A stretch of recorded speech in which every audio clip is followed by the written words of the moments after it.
So in this lecture, we're going to look at an initial boundary value problem of the heat equation where the boundary conditions are different on the ends. In this problem here, we have that the temperature is actually given at the left end, that's at x equals 0, the temperature is T sub 0, and the gradient of the temperature at the other end, which is at x equals a, is 0. And so here we have a Dirichlet boundary condition, or a boundary condition of the first kind at x equals 0, and a Neumann condition, or a second order boundary condition at the boundary x equals a. And we have an initial temperature distribution of f of x. And so if you notice that we have non-homogeneous boundary conditions, since T sub 0 is non-zero in general, we have to think of this as two separate problems. One is a problem to a steady state problem, and the other as finding the solution to this transient problem. Now, the steady state problem is pretty easy to solve, and I'll ask you to check that the steady state solution is it's a constant. It's v of x equals t sub 0. So let's say that the steady state solution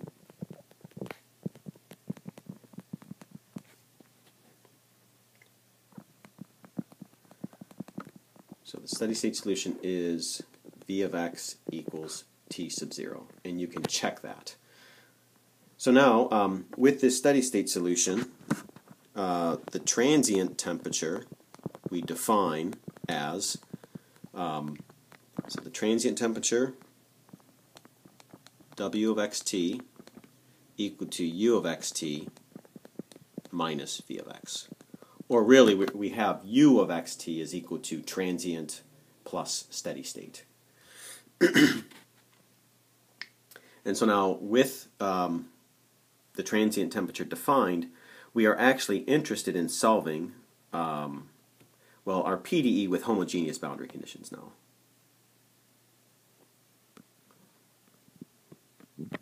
So our PDE with homogeneous boundary conditions looks like this. So you have a second derivative of w with respect to x equal to 1 over k dw dt. This is for x between 0 and a.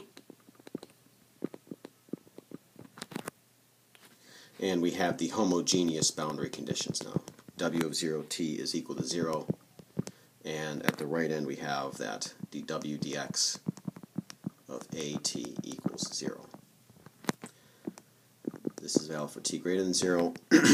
And our initial temperature distribution, if you recall, should be f of x minus v of x.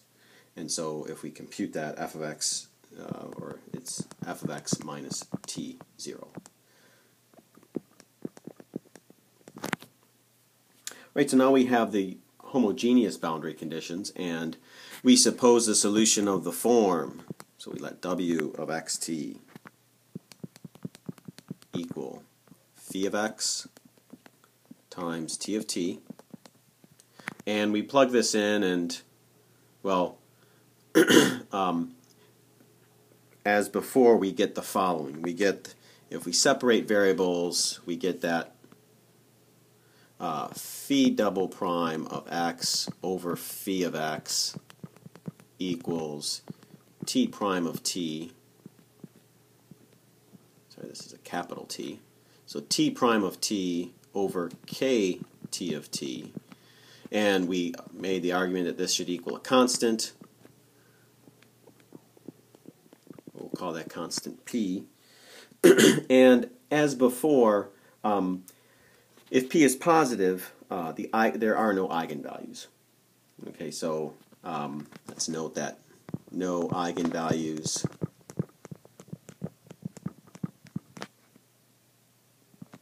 if p is greater than 0. And you can check as well that there are no eigenvalues if p equals 0. So I'm just going to say no eigenvalues if p is greater than or equal to 0. And so we're going to get eigenvalues when we consider p being negative, but what we do before that is to let, so we're going to let p equal minus lambda squared as before.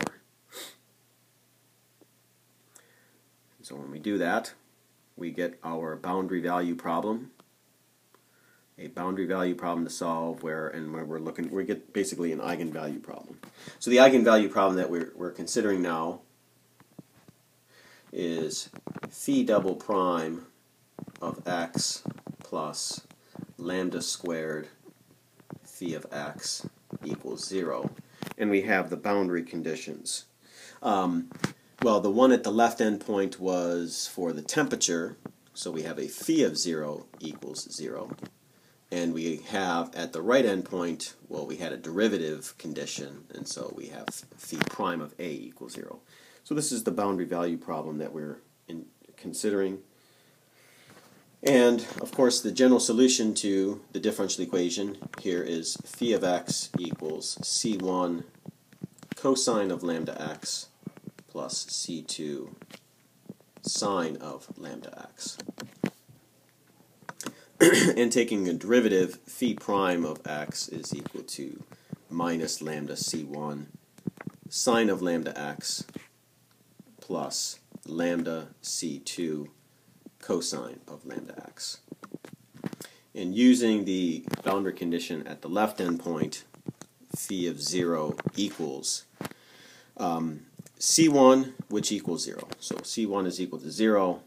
Looking at the other boundary condition, phi prime of a, if we plug a into phi prime, noting that c1 is 0, so we get lambda c2 cosine lambda a.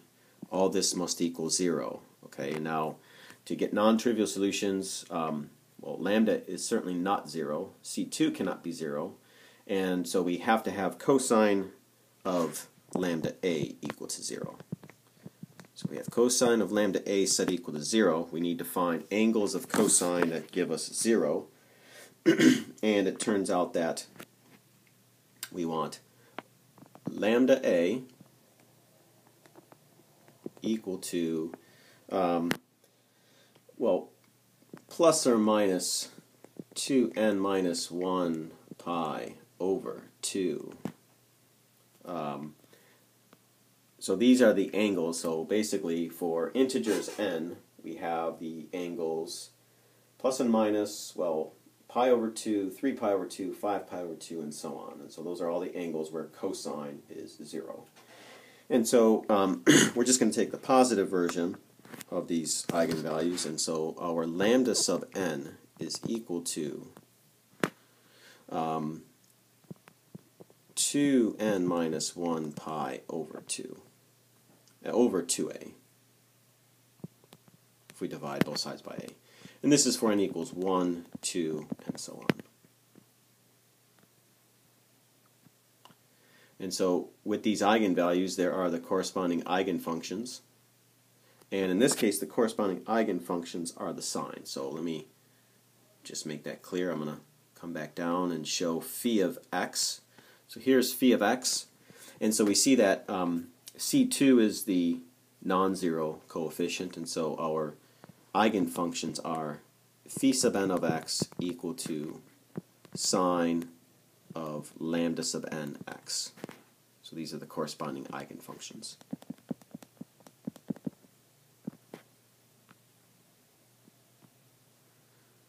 And so now we move on to the ODE for the temperature T, or for T. So the ODE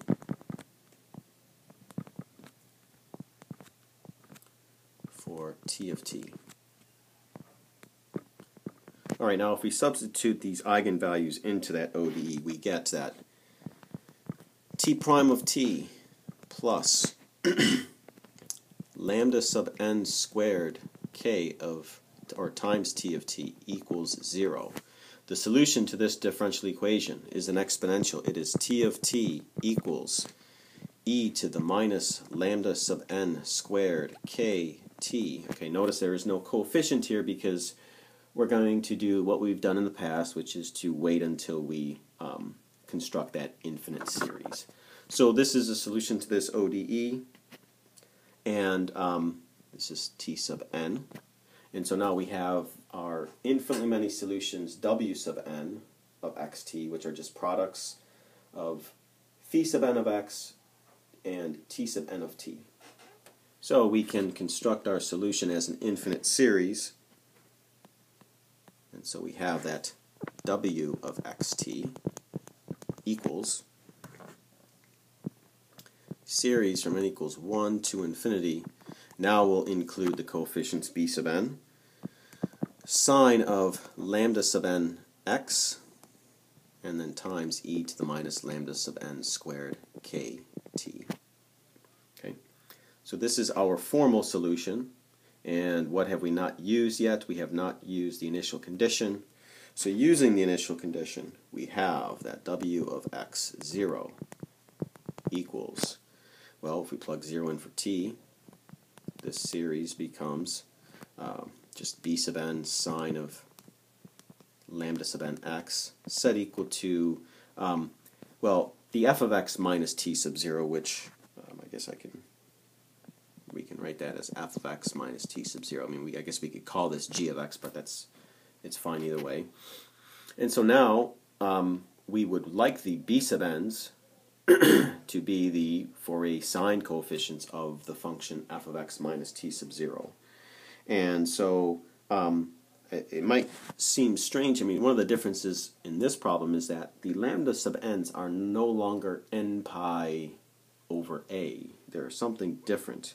However, it turns out that if we compute b sub n in the following form, we do get the Fourier sine coefficients of our function f of x minus t sub 0. Okay, and there's problems in this section, problems 10 through 12, that address why we can, why this is so. So the b sub n's are given by the formula 2 over a, so this is just a formula for Fourier sine coefficients, integral from 0 to a. I'm going to write in g of x, where I'll say that this stuff here is all equal to g of x. So it's integral 0 to a g of x times sine of 2n minus 1 pi x over 2a. Okay, so the argument of sine is different, but this is okay. As I said, there's problems that in this section that justify this. So our solution is, here is w